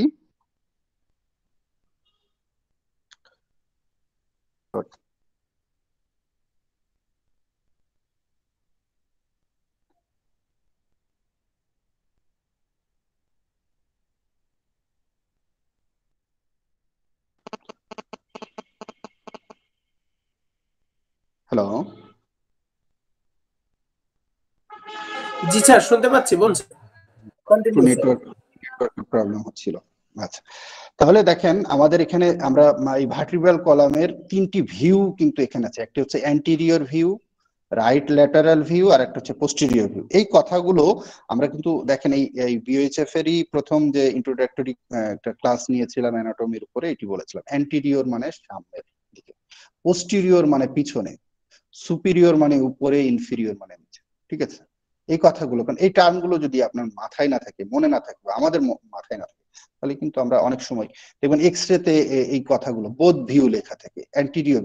যেমন আমরা বিশেষ করে চেস্ট এক্সরেতে P/A লেখা থেকে, P/A, চেস্ট এক্সরে P/A। এখন এই P/A এর কথাটা আমরা নাকি জানি কেন? ঠিক আছে, তার মানে কি পোস্টেরিয়র অ্যান্টিরিয়র ভিউ, আবার অ্যান্টিরিয়র পোস্টেরিয়র ভিউ আছে। আবার আপনি যদি সাইড থেকে করতে চান তাহলে ল্যাটারাল ভিউ দিতে হবে। কোনটা ল্যাটারাল দিবেন? এখন রাইট ল্যাটারাল করবেন না লেফট ল্যাটারাল করবেন? এখন এটা বিভিন্ন ডিজিজের উপরে নির্ভর করে ডক্টররা এই অ্যাডভাইস গুলো করে থাকে কোনটাতে কোনটা প্রয়োজন। ঠিক আছে, এইটি হচ্ছে মূল বিষয়। আচ্ছা, তাহলে আমরা অ্যান্টিরিয়র ভিউ, ল্যাটারাল ভিউ এবং পোস্টেরিয়র ভিউ, তিনটা ভিউই আমরা কিন্তু এখানে দেখছি। এখন আসেন আমরা এই 26টি খুঁজে পাই। আমাদের একেবারে ঘাড়ের, আমরা বললাম মাথার পরেই আমাদের ঘাড়, নেক, এই ঘাড়ে 7টা বোনস আছে। এটির আরেকটি নাম হচ্ছে সার্ভাইকাল ভার্টিব্রা। আমাদের এই মেরুদণ্ডের ইংরেজি নাম হচ্ছে ভার্টিব্রা, এটাকে ভার্টিব্রাল কলাম বলা হয়। তাহলে 7টা, C1, C2, C3, C4, C4, 5, 6, 7। দেখেন এখানে আমি কার্সার দিয়ে একটু দেখাচ্ছি, ঠিক আছে? এইটা এই যে বোনস গুলো, এবং দেখেন এই প্রত্যেকটা বোনসের মাঝখানে একটু সাদা একটা বিষয় আছে, এটাকে বলা হয় ইন্টারভার্টিব্রাল ডিস্ক, ঠিক আছে? তাহলে এটা হচ্ছে 7টা সার্ভাইকাল। আচ্ছা, কিছু কিছু রোগীর ক্ষেত্রে এই সার্ভাইকাল বোনসে অনেক সময় একটি ভার্টিব্রা বেশি থাকে, এটা তাদের জন্মগতই থাকে, ঠিক আছে? যার জন্য কিন্তু সমস্যা হয়। সমস্যা বলতে কি, পেইন করে, তার পেইন আসলে ভালো হয় না। এখন এনাকে আপনি হোমিওপ্যাথি ওষুধ দিয়ে কি করবেন? কতটুকু ভালো করবেন, কতটুকু কিওর করবেন? হয়তো বা রিলিফ দেওয়া সম্ভব হতে পারে, ঠিক আছে? আচ্ছা, তাহলে 7টা। এরপরে আছে আমাদের থোরাক্স বা বুকের যে বিষয়, এই বুকের বোনস আছে, ভার্টিব্রা আছে হচ্ছে 12টা। বুকে যেহেতু 12টা থোরাসিক রিব, 12টা থোরাসিক রিবের জন্য 12টা থোরাসিক বোনস। থোরাসিক ভার্টিব্রা হচ্ছে 12টি, T1 থেকে T12। এরপরে আসেন লাম্বার। লাম্বারে আছে 5টা। তাহলে আমরা দেখবেন ওই এমআরআই তে লেখা থাকে L1, L2, L3, L4, L5, আর এগুলো হচ্ছে লাম্বার ভার্টিব্রা 5টা। স্যাক্রামে আছে 5টা, কিন্তু এই যে খেয়াল করেন স্যাক্রামের 5টা, এটা কিন্তু অ্যাডাল্ট হয়ে গেলে ফিউজ হয়ে যায় একটা বোনস। আপনি যখন আমরা যখন মানে এই হাড় নিয়ে পড়ছি, তখন এটা কিন্তু একটা, কিন্তু গোনা যায় 5টা, ঠিক আছে? গোনা যায়, কিন্তু এটা ফিউজ। আর কক্সিসে আছে 4টা, কিন্তু এই 4টা ফিউজ হয়ে একটি বোনস হয়ে গেছে। তাহলে এখন গোনেন আমরা 7, 12, 19 আর 5, 24। এই যে স্যাক্রাম, তাহলে এটা 5টা বোনস, একটা হয়েছে, তাহলে 24 হলে 25, আর কক্সিস 4টা বোনস, একটা হয়েছে, এটাও একটা, তাহলে 26টা বোনস। আমার এখানে 26 মিলেছে ইনশাল্লাহ। এখন আমরা বললাম 33টা কিভাবে? তাহলে এই লাম্বার পর্যন্ত কিন্তু এক, তাহলে 7, 12, 19, 5, 24, এখানে 5টা, 24, 5-এ 29, আর এখানে 4টা, তাহলে 33। আশা করা যায় আমার মনে হয় 33টা বোনস যেখানে লেখা আছে সেই হিসাবটিও আপনারা পেলেন। এরপরে জাস্ট এই লাম্বার ভার্টিব্রার সামনের দিকে আমাদের যে বুক, থোরাসিক কেস, আমরা বললাম যে ভার্টিব্রাল দুটো অর্গান আমাদের এর মধ্যে আছে, একটা হচ্ছে লাংস, একটি হচ্ছে হার্ট, যেটি না হলে আসলে আমরা কিন্তু চলতে পারবো না।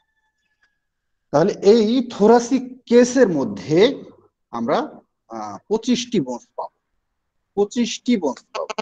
তার মধ্যে দুই পাশে 12, 12, 24টি হচ্ছে রিবস, 12, 12, 24টি রিবস আছে।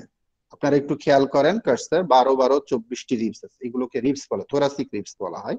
এই মাঝখানেরটা বলা হয় হচ্ছে কি, সকলেই জানেন, স্টারনাম।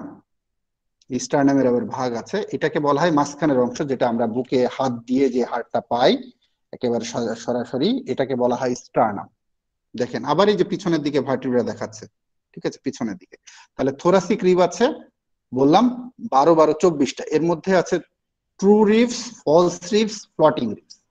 ট্রু রিবস মানে সত্য, যে রিবস গুলো দেখেন 7 পর্যন্ত, 1 থেকে 7টা রিব হচ্ছে ট্রু রিবস।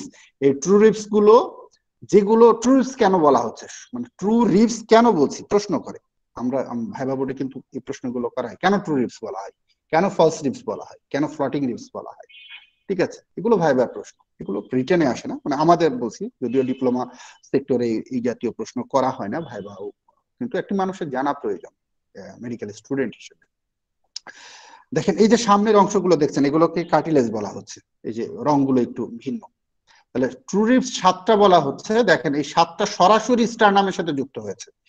যে 7টি বোনস 1 থেকে 7 পর্যন্ত, যে রিবগুলো সরাসরি স্টারনামের সাথে, একটু খেয়াল করেন ছবিতে, স্টারনামের সাথে সরাসরি যুক্ত হয়েছে, এটাকে এই জন্য এটাকে বলা হচ্ছে ট্রু রিবস।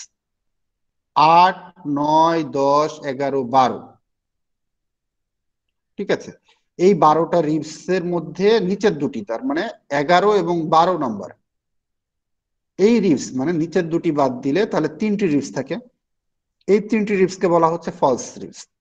মানে টোটাল 8 থেকে 12 পর্যন্তই ফলস রিবস বলা হয়, কিন্তু এই ফলস রিবস এর মধ্যে আবার 11 এবং 12 নম্বর রিবসটা এটাকে কিন্তু বলা হয় ফ্লোটিং রিবস, কারণ এ কিন্তু ওই কার্টিলেজ দিয়ে কিন্তু উপরে যুক্ত থাকে না, কার্টিলেজ দিয়ে এই স্টারনামের সাথে যুক্ত থাকে না, যার জন্য এটাকে ফ্লোটিং ভাসমান রিবস বলা হচ্ছে। আপনারা একটু ছবি দেখলেই খেয়াল করতে পারবেন ইনশাআল্লাহ। আর তারপরে 3টে, মানে আমরা বললাম যে 8 থেকে 12 পর্যন্ত এই 5টাকেই ফলস রিবস বলা হচ্ছে, তার উপরে আমাদের 11 এবং 12 নম্বর রিবসটি হচ্ছে কি বললাম যে ফ্লোটিং রিবস। কারণ কি দেখেন, এইগুলো কিন্তু সরাসরি কার্টিলেজ দিয়ে যুক্ত নেই, কার্টিলেজ দিয়ে যুক্ত নেই। আমরা যদি 1 2 3 একটু খেয়াল করেন এখান থেকে এ কিন্তু এই যে 7 নম্বর রিবসের, আমার কার্সারটি যদি খেয়াল করেন 7 নম্বর রিবসের কার্টিলেজের সাথে যে যুক্ত হচ্ছে, 8 নম্বর রিবসটি, 9 নম্বর রিবসটি, 10 নম্বর রিবসটি, এটি একসাথে যে কার্টিলেজের সাথে যুক্ত হচ্ছে। কোন কার্টিলেজ? 7 নম্বর রিবসের কার্টিলেজের সাথে। আচ্ছা, তাহলে আমার মনে হয় ক্লিয়ার হয়েছেন। 25টি বোনস আমরা পেয়েছি। এখন এই 25টি বোনসের মধ্যে আমাদের যে ম্যানুব্রিয়াম মানে স্টারনাম আছে, এই স্টারনামের আবার একটু ভাগ আছে, ঠিক আছে? যেমন উপরেরটাকে বলা হয় ম্যানুব্রিয়াম। ওই যে বললাম এগুলো কিন্তু ছোট বাচ্চাদের কিন্তু আলাদা আলাদা থাকে। বডি অফ দি স্টারনাম, আর একটা হচ্ছে জিফ্রয়েড প্রসেস, ঠিক আছে? 3টি জিনিস, 3টি ভাগ, ঠিক আছে? একটি জিনিস ম্যানুব্রিয়াম স্টার্নি বলা হয় বা ম্যানুব্রিয়াম বলা হয়, বডি অফ দ্য স্টারনাম বলা হয়, আর জিফ্রয়েড প্রসেস। দেখেন যাদের গ্যাস্ট্রিক প্রবলেম হয় ওরা কিন্তু এই জিফ্রয়েড প্রসেসের কাছেই হাত দেয়, ঠিক আছে? ইপিগ্যাস্ট্রিক রিজিয়ন বলি আমাদের অ্যাবডোমিনের 9টি ভাগের মধ্যে, এখানে হাত দেয়। হাত দিয়ে বলে যে ডাক্তার সাহেব আমার এখানে জ্বালা পোড়া করে, ব্যথা করে। তাহলে আপনি লিখতেই পারেন ইপিগ্যাস্ট্রিক পেইন বা বার্নিং সেন্সেশন আন্ডার জিফ্রয়েড প্রসেস। এটুকু যদি আপনি লিখে রাখেন, তাহলে এই প্রেসক্রিপশনটা যদি একজন অ্যালোপ্যাথি ডাক্তারের কাছে, উনি বুঝবে যে না ইউ আর রাইট। তাহলে আমরা 25টি বোনস পেয়ে গেলাম। আচ্ছা, তাহলে এখন আমরা দেখেন আমাদের যে 80টি বোনসের হিসাব করছিলাম, তাহলে 25টি থোরাসিকে, 26টি আমরা ভার্টিব্রাল কলামে, তার মানে 51টি পেলাম, নেকে 1টি, 52টি, ইয়ারে 6টি, তাহলে 58টি, 14টি হচ্ছে ফেসে, তাহলে 58 আর 4, দ্যাট মিনস 68টি বোন, 14। এখানে হচ্ছে সরি আমি ভুল বললাম, 58 এবং 14 এটা যোগ করলে কত পাচ্ছি আমরা? 72 পাচ্ছি। এরপরে হচ্ছে 8টি, 80টি পেলাম আমরা ইনশাল্লাহ। দেখেন আমাদের এক্সিয়াল বোনস কিন্তু হয়ে গেল 80টি। এরপরে আমরা চলে যাব অ্যাপেন্ডিকুলার বোনসে। অ্যাপেন্ডিকুলার বোনসে আমরা বলেছিলাম যে আপার এক্সট্রিমিটিজ এবং লোয়ার এক্সট্রিমিটি, এর সাথে পেক্টোরাল গ্রেডেল বলা হয়। আসলে পেক্টোরাল গ্রেডেলটিও আমাদের আপার এক্সট্রিমিটিজেরই অংশ। তারপরেও এটা কি, যদি কেউ পেক্টোরাল গ্রেডেল নাম দিয়ে আলাদা করতে চায় কোনো সমস্যা নেই। এটিতে 2টি বোনস থাকে, একটি হচ্ছে স্ক্যাপুলা আর একটা হচ্ছে ক্লাভিকল। আমাদের জাস্ট এই ঘাড়ে যদি আমরা হাত দিই, যে আমরা হাত দিলে যে 2টি বোনস পাবো, তার একটি হচ্ছে ক্লাভিকল সামনে, যেটাকে বিউটি বোনস বলা হয়, আর একটি হচ্ছে স্ক্যাপুলা পিছনের দিকে। দেখেন আমরা লাইকোপোডিয়ামের একটি সিমটম বলি না, যাদেরকে বিশেষ করে গলস্টোন হয়, গলস্টোন কলিক, এদের কি হচ্ছে আমাদের ডান সাইডে ব্যথা করছে, এই ব্যথাটি রেডিয়েট হয় কোথায়? স্ক্যাপুলার রিজিয়নের নিচের দিকে। তাহলে এখন স্ক্যাপুলাই আমি চিনলাম, তাহলে এটা আমার জন্য যে ডক্টর হিসাবে এটা আমার জন্য অবশ্যই ব্যর্থতা বলবো। তাহলে এখানে 2টি 4টি বোনস, 2টি 4টি বোনস, এটা হচ্ছে পেক্টোরাল গ্রেডেল। আচ্ছা, এখন পেক্টোরাল গ্রেডেলের পরে আমাদের আসছে আপার এক্সট্রিমিটিস, হাতের বোনস। খুব খেয়াল করেন, নামগুলো বলা সহজ, খুবই সহজ, যদিও এগুলোর আলাদা আলাদা নাম আছে, ঠিক আছে? মানে বিশেষ করে হাতের ফ্যালাঞ্জেস গুলোর আলাদা আলাদা নাম আছে। আমরা সেই আলাদা আলাদা প্রত্যেকটি বোনসের নাম এখানে বলবো না, বেসিক ক্লাসের জন্য জাস্ট যেটি প্রয়োজন ততটুকুই বলবো। তাহলে এখানে এই আপার এক্সট্রিমিটিসে দেখেন 60টি বোনস, ঠিক আছে? টোটাল কি কি হচ্ছে আমরা একটু নামগুলো খেয়াল করি। বোনস অফ আপার এক্সট্রিমিটিস, দেখেন আমরা বললাম যে দেখেন এই জায়গায় যে জয়েন্টটি তৈরি হয় এটা বলে শোল্ডার জয়েন্ট বলা হয়, ক্লাভিকল, স্ক্যাপুলা এবং হিউমেরাস। আমাদের লং বোনস বলা হয় হিউমেরাস। এই হিউমেরাসের পরে হচ্ছে 2টি বোনস, একটা হচ্ছে রেডিয়াস, একটা আলনা। একটু খেয়াল করেন 2টি জিনিস, একটা হচ্ছে রেডিয়াস, একটা আলনা। আপনারা একটু খেয়াল করে দেখলেই এটি হচ্ছে এক সাইডের, তাহলে আমাদের হাত তো 2টি, তাহলে আপনারা যখন কাউন্ট করবেন তাহলে দুই সাইডে কাউন্ট করলে কিন্তু আমরা 60 বোনস পেয়ে যাবো ইনশাল্লাহ। তাহলে একটা হচ্ছে হিউমেরাস একটি বোনস, তাহলে দুই পাশে দুটি থাকে দুই হাতে। আলনা, রেডিয়াস, এখানে এই দুটি বোনসের ক্ষেত্রে মনে রাখার জন্য অবশ্যই খেয়াল করবেন আলনা। আলনা কোথায় থাকে? আমাদের ঘরেও কিন্তু আলনা নামে একটি আসবাবপত্র থাকে, সেটি সাধারণত ঘরের ভিতরেই থাকে, ঘরের বাইরে কিন্তু থাকে না। আপনি যদি অ্যানাটমিক্যাল পজিশন, হ্যাঁ এখানে একটি কথা আছে, অ্যানাটমিক্যাল পজিশন বলে একটা কথা আছে। এই অ্যানাটমিতে অ্যানাটমিক্যাল পজিশনে দাঁড়িয়েই বা অ্যানাটমিক্যাল পজিশনে অর্গানটি রেখেই আমাদেরকে পড়তে হয়। অ্যানাটমিক্যাল পজিশনে দাঁড়ালে আমার যে হাতের তালুটি আছে এই তালুটি সামনে থাকবে, সামনের দিকে থাকবে, পিছনের দিকে থাকবে না। হাতের তালুটি সামনের দিকে থাকবে। তাহলে হাতের তালুটি যদি আপনি সামনের দিকে রাখেন তাহলে আমার হাতে ভিতরের দিকে যে বোনসটি থাকবে সেটাকে বলা হয় আলনা, বাইরের দিকে যে বোনসটি থাকবে সেটাকে বলা হয় রেডিয়াস। তাহলে আলনা দুই হাতে দুটি, রেডিয়াস দুই হাতে দুটি। এর পরের কবজির যে বোনস গুলো এটাকে বলা হয় কার্পাল বোন। কার্পাল বোন, কার্পাল, হাতের তালুতে মেটা কার্পাল, আর আঙ্গুলগুলো হচ্ছে ফ্যালাঞ্জেস। খেয়াল করবেন এর সাথে আমার পায়ের বোনস গুলোরও কিন্তু মিল আছে, তাহলে নামগুলো বলতে আমার জানতে সহজ হবে। Carpal, metacarpal, phalanges. পায়ে চলে আসে টার্সাল, মেটাটার্সাল, ফ্যালাঞ্জেস। আমরা আসবো ইনশাআল্লাহ। তাহলে কার্পাল বোনস কয়টি? হাতের কবজিতে ছোট ছোট, একটু খেয়াল করেন 8টি বোনস থাকে এখানে, ছোট ছোট, খুবই ছোট ছোট, ঠিক আছে। এরপরে হচ্ছে মেটাকার্পাল, দ্যাট মিনস আপনারা দেখেন দেওয়াই আছে, ছবিতে খেয়াল করলেই আপনারা পাবেন মেটাকার্পাল, এটা হাতের তালুতে থাকে। এরপরে হচ্ছে ফ্যালাঞ্জেস, 14টি আছে, 14টি ফ্যালাঞ্জেস। দ্যাট মিনস আমাদের আঙ্গুলগুলো একটু খেয়াল করে দেখেন, আমাদের হাতের আঙ্গুল কিন্তু কয়টি? হাতের আঙ্গুল 5টি। তাহলে 5টি, প্রথম যে 4টি, ঠিক আছে, প্রথম 4টিতে ফ্যালাঞ্জেস আছে 3টি করে, 3 4 12। আর বৃদ্ধাঙ্গুলি যেটা, এটাতে ফ্যালাঞ্জেস আছে, ফ্যালাঞ্জেস বোনস আছে 2টি। এটা হচ্ছে তাহলে কি হচ্ছে আমাদের, তাহলে 12 আর 2 14। আঙ্গুলের কথা বলছি, আঙ্গুলের পরে যেটা আছে হাতের তালুতে আমাদের বোনস আছে মেটাকার্পাল 5টা, অবশ্যই খেয়াল।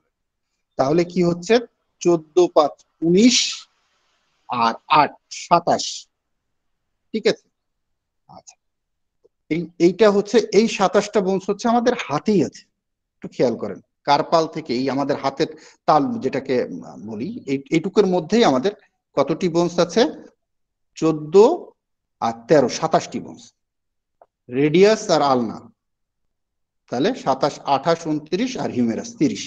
তাহলে এক সাইডে 30 পেলাম আর এক সাইডে 30 পেলাম, তাহলে 60টি বোনস হয়ে যাচ্ছে। আমরা কিন্তু এখানে পেলভিক গ্রিডল কাউন্ট করিনি, কারণ পেলভিক গ্রিডলে 4টি বোনস আছে। অনেকে কিন্তু অনেক বইতে আপনার এই ক্লাভিকেল এবং স্ক্যাপুলা এটা আপার এক্সট্রিমিটিজ এর মধ্যেই কাউন্ট করে, এটি অবশ্যই মাথায় রাখবেন। আচ্ছা, এরপরে আসেন পেলভিক গ্রিড, পেলভিক গ্রিডলে আমরা বললাম পেক্টোরাল গ্রিডলে, ওখানে পেলভিক গ্রিডল যেটাকে আমরা হিপ বোনস বলি, 2টি বোনস হিপ বোনস আপনারা খেয়াল রাখেন। এটিও কিন্তু আমাদের লোয়ার এক্সট্রিমিটিজ এর মধ্যে অনেক জায়গা আছে। এই যে দুই পাশে 2টি বোনসকে বলা হচ্ছে আমাদের পেলভিক গ্রিডল বা হিপ বোনস। এই হিপ বোনস এর মধ্যে দেখেন এই যে ইলিয়াক ক্রেস্ট, একটু কয়েকটা জিনিস একটু খেয়াল করে রাখেন, তাহলে আমাদের জন্য মানে সুবিধা হয়। কি সুবিধা? এই কারণে ডিজিজ ডায়াগনোসিসের জন্য।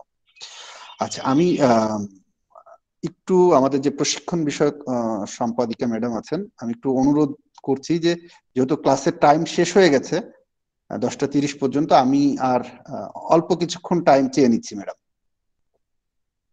শিওর শিওর, আপনি কন্টিনিউ হ্যাঁ, করেন, স্যার, অনেক continue, চমৎকার স্যার। ক্লাস হচ্ছে, আপনি যতক্ষণ লাগে কন্টিনিউ করেন। আচ্ছা, তাহলে আমরা কেন ইলিয়াক ক্রেস্টার কথা বললাম একটু খেয়াল করেন। আমাদের যে অ্যাপেন্ডিসাইটিস হয়, ঠিক আছে, অ্যাপেন্ডিসাইটিস, ঠিক আছে। তাহলে এই অ্যাপেন্ডিসাইটিস হলে আমরা কিন্তু একটা পয়েন্টের কথা বলি, আমরা নির্ণয় করব কিভাবে? তাহলে আমরা নাভি থেকে ইলিয়াক ক্রেস্ট এই সোজা একটি যদি দাগ দিই, ঠিক আছে, তাহলে এটা এই দাগটা দিলে কি হচ্ছে, এখানে একটি রেখা টানার পরে এর 1/3 হচ্ছে ল্যাটারাল সাইডে আর 2/3 হচ্ছে মিডিয়াল সাইডে।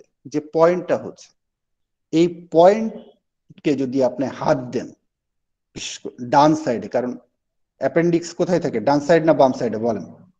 আমি আরেকটু বলবো, এখানে যারা আছেন কোথায় থাকে অ্যাপেন্ডিক্স? ডান সাইডে, ডান সাইডে, ডান সাইডে। Thank you.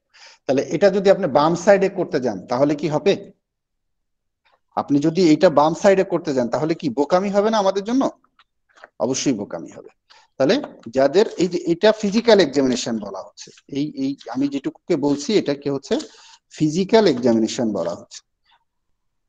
তাহলে এই ফিজিক্যাল এক্সামিনেশন করতে গেলে যদি আমরা ওই পয়েন্টটি খুঁজে ওখানে যদি একটু চাপ দিই, এই পয়েন্টটির একটি নাম আছে, আমরা একটু রিপিটেশনে যাই। কেউ কি এই নামটি বলতে পারবেন এখানে যারা আছেন? ম্যাকবার্নিস পয়েন্ট। আচ্ছা, থ্যাংক ইউ।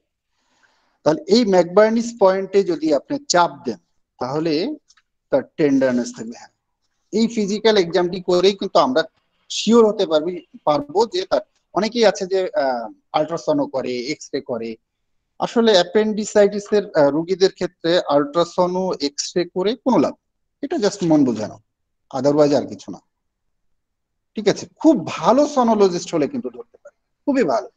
তাছাড়া এমনি অ্যাজ ইউজুয়াল সনোলজিস্টদের পক্ষে ধরা সম্ভব।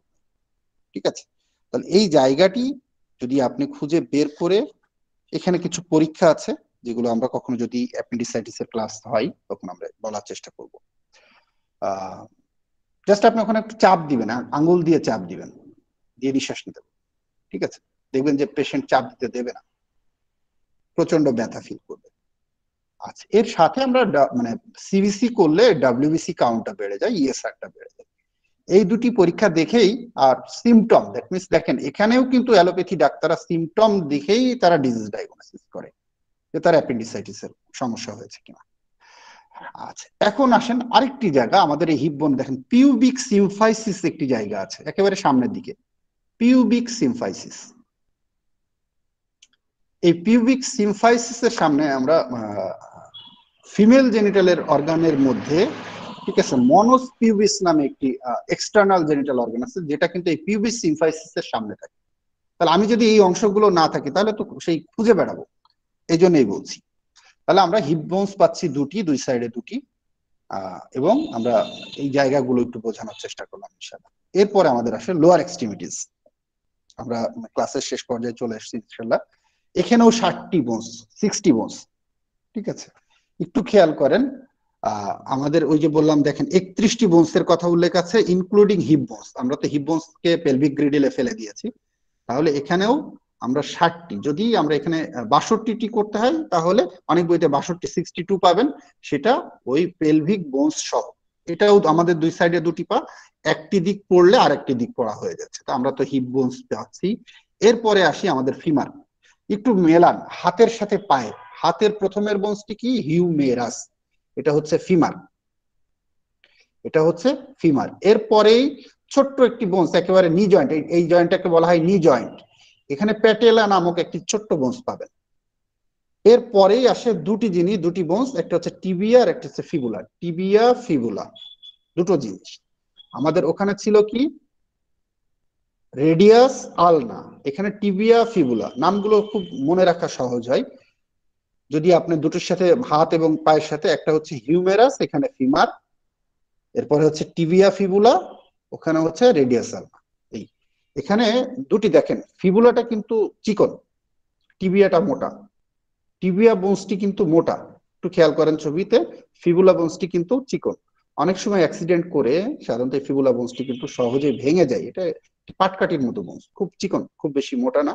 এটি ভেঙে গেলে আসলে এখানে আর কিছু করার থাকে না, জাস্ট যতটুকু ডক্টর চেষ্টা করে এটিকে অ্যানাস্টোমোসিস করার, টান টান দিয়ে যদি এক্সরেতে পাওয়া যায় ওরকম করেই প্লাস্টার করে বা ব্যান্ডেজ করে ফেলে রাখতে হয়। আলটিমেটলি যদি কাছাকাছি থাকে ও যতটুকু জোড়া লাগার জোড়া লেগে যায়। তাছাড়া এটিতে আসলে সাধারণত ডাক্তার অপারেশন করতেন, এটি না থাকলেও অতটা সমস্যা অনেক ক্ষেত্রে হয় না। কিছু সমস্যা তো হয়, কারণ সৃষ্টিকর্তা কোনোটাই অপ্রয়োজনীয় তৈরি করেন। তাহলে আমরা পেলাম ফিমার, প্যাটেলা, টিবিয়া, ফিবুলা। এরপরে আসেন ওই যে হাতের কথা বললাম, ঠিক পায়ের কথা একটু খেয়াল করেন। আমরা বলেছিলাম কার্পাল, হাতে একটু নাম খেয়াল করেন, কার্পাল, মেটাকার্পাল, ফ্যালাঞ্জেস। পায়েরটা হচ্ছে টার্সাল, মেটাটার্সাল, ফ্যালাঞ্জেস। এটা হচ্ছে সি আর টি। তাহলে একটু আমরা এখানে যাই, কার্পাল কটি ছিল? 7টি, এই সরি 8টি। মেটাকার্পালে 5টি, ফ্যালাঞ্জেসে 14টি। ঠিক আমাদের পায়ে আসেন, ফ্যালাঞ্জেসে 14টি আছে, কারণ হাতের যেমন 5টি আঙ্গুল, পায়েরই কিন্তু 5টি আঙ্গুল। হাতের পাতাতে 5টি বোনস, পায়ের পাতাতেও 5টি বোনস। কি বললাম, এখানে হচ্ছে মেটাটার্সাল, ওটা মেটাকার্পাল, এটা মেটা। আর টার্সাল বোনসে পায়ে আছে 7টি, হাতে কিন্তু কার্পালে আছে 8টি, যার জন্য এখানে একটি প্যাটেলা বেশি হলেও ওই যে টার্সাল বোনস, ওখানে এই কার্পাল বোনস আছে 8টি, এখানে 7টি, যার জন্য কিন্তু 60 মিলে যাচ্ছে। এখানে এই যে কার্পাল, আমার টার্সাল বোনসে একটি বোনস কম থাকলেও এখানে প্যাটেলা কিন্তু আমার 2 হাঁটুতে 2টি প্যাটেলা আছে, যার জন্য কিন্তু 60 বোনস হয়ে যাচ্ছে। টার্সাল 7টি, মেটাটার্সাল 5টি, ফ্যালাঞ্জেস 14টি। তাহলে আপনারা একটু গুনে নেন, দেখবেন যে ইনশাআল্লাহ আমাদের এই 60 বোনস পেয়ে যাওয়া উচিত। এবং এই এই জায়গাগুলোর ক্ষেত্রে আমরা বললাম কিছু কিছু জয়েন্ট আছে, জয়েন্ট গুলোর নাম আমরা আসলে একটু বলে নিই। আমাদের আসলে ক্লাস শেষ হয়ে গেছে ইনশাআল্লাহ, আমরা বোনস গুলো পেয়ে গেলাম। দেখেন এখানে 60 বোনস, আমরা 126টি বোনস খুঁজে পাবো। 60 তার মানে কি 120, 2, 122, 4, তাহলে 122, 4, 26। এরপরে আসেন, এটা তো আমাদের থোরাক্স চলে গেল এক্সিয়াল বোনসে, তাহলে 126টি বোনস আমাদের যে অ্যাপেন্ডিকুলার স্কেলেটন, এই অ্যাপেন্ডিকুলার স্কেলেটনের 126টি বোনস আমরা কিন্তু পেয়ে গেছি। এখন আমরা কমন যে জয়েন্ট গুলো একটু আমরা পায়ে থেকে শুরু করি। এটা কিন্তু এই যে পায়ের দিকে অ্যাঙ্কেল জয়েন্ট বলা হয়, অ্যাঙ্কেল জয়েন্ট, এটা নি জয়েন্ট, এটা হিপ জয়েন্ট। তাহলে এই জয়েন্ট গুলো কিন্তু খুব কমন। আমরা যদি একেবারে প্রেসক্রিপশনে লিখে দিই যে হাঁটুতে ব্যথা, এরকম দেখেন হোমিওপ্যাথি ডাক্তাররা লিখি কিন্তু আমরা ছোট ছোট কাগজে, হাঁটুতে ব্যথা, মাজায় ব্যথা, ঠিক আছে। এগুলো অ্যালোপ্যাথি ডাক্তারদের কাছে গেলে ওনারা একটু নাক ছিটকায়। তো এটা না করে যদি আমরা নি জয়েন্ট পেইন লিখি, সমস্যা হবে, অ্যাঙ্কেল জয়েন্ট, হিপ জয়েন্ট, ঠিক আছে। এগুলো খুব কমন, এগুলো সকলেই জানেন আপনারা, তারপরেও আসলে আমার বলা। ঠিক আপার লিম্বের মধ্যে এটা শোল্ডার জয়েন্ট, ঠিক আছে। এই শোল্ডার জয়েন্টে একটি রোগ কিন্তু আমরা খুব কমন এখন পাচ্ছি, ফ্রোজেন শোল্ডার। ফ্রোজেন শোল্ডার অনেকেই বাহাদুরি করি, কিছু মনে করেন না আমি কথাগুলো কেন বলি, অনেকেই বাহাদুরি করি, এটা ভালো হয়ে যায় হোমিওপ্যাথি ওষুধে। কয়টা ভালো করে দেখাইছেন, কতটি ভালো হয়েছে? মিরাকেল ঘটে হোমিওপ্যাথিতে। পার্সেন্টেজ করতে হবে 51 আর 49, এটি মাথায় রাখবেন। যখন 41 হচ্ছে তখন সে কিন্তু গ্রেটার, 51 কিন্তু গ্রেটার, 49 কিন্তু গ্রেটার না। যার জন্যই কিন্তু গবেষণা, আমরা প্রত্যেক চেম্বারে লিখে রাখি যে আমরা গবেষণা করছি, আসলে গবেষণা কি তাই বুঝি না। তাহলে এটা হচ্ছে শোল্ডার জয়েন্ট। এই যে বললাম যে আপনার ফ্রোজেন শোল্ডারের কথা, আপনারা ঔষধ দেন, সমস্যা নাই, সিমটোমেটোলজি নিয়ে ঔষধ দেন, এর সাথে আপনি রোগীকে কিছু ব্যায়াম করতে বলেন, এর সাথে আপনি রোগীকে কিছু ফিজিওথেরাপি দিতে বলেন, ফিজিওথেরাপিস্টের কাছে পাঠান, কোথায় সমস্যা? ঠিক আছে, সমস্যা নেই তো, বরঞ্চ আপনাকে সম্মান করবে ওনারা। কেন আমি কথাটি বলছি, এটা আমি ছোট মানুষ, আমার প্র্যাকটিক্যাল লাইফ দিয়ে আমি কথাগুলো বলছি। আমি এটির উদাহরণ দিয়ে, এই একটি পেশেন্টের উদাহরণ দিয়ে ক্লাস শেষ করব। এরপরে এটা আমরা দেখেন এলবো জয়েন্ট, টেনিস এলবো নামে একটি রোগ হয়, ঠিক আছে। তারপরে কবজির একটি নাম আছে, কি, রিস্ট জয়েন্ট বলা হয়। দেখেন এখানেও কিন্তু একটি কার্পার টার্নার সিনড্রোম একটি রোগ আছে। হোমিওপ্যাথি দিয়ে ভালো রাখা সম্ভব, ভালো কতটুকু হবে আমি জানি না। একজন বাংলাদেশের রিনাউন্ড নিউরোলজিস্টের বোন ট্রিটমেন্টে আছে, আল্লাহর রহমতে 1.5 বছর উনি এখন ভালো, যেটা তারা অপারেশন করে ফেলে, ভালো আছেন উনি। আমি এতটুকুই বলি, আপনি অপারেশন করেন, কোনো সমস্যা নেই, এটা আপনার ইচ্ছা। তো ওনার ভাই বলে যে থাক, অপারেশন করার দরকার নেই, তুমি যেহেতু ভালো আছো ওষুধ খেতে থাকো, ঠিক আছে। এই যে বিষয়গুলো, যে আমরা অনেক সময় একেবারে উড়ে না, ভালো হয়ে যাবে, টেনিস এলবো, আপনাকে ফিজিওথেরাপি বা কিছু ব্যায়াম আপনাকে দিতে হবে। এগুলো যদি আমরা না দিই তাহলে কিন্তু রোগী পুরোপুরি ভালো হবে। এই ফ্রোজেন শোল্ডারের একটি পেশেন্টকে দিয়ে আমি আসলে আজকের ক্লাসটি শেষ করবো ইনশাআল্লাহ। কিছুদিন আগে একটি পেশেন্ট এসেছিল, উনিও ওনারও একজন আত্মীয় এফসিপিএস করা ডাক্তার, যাই হোক ওনারা এসছেন, ওনারা ঢাকা অনেক জায়গায় মানে ঘুরেই এসছেন।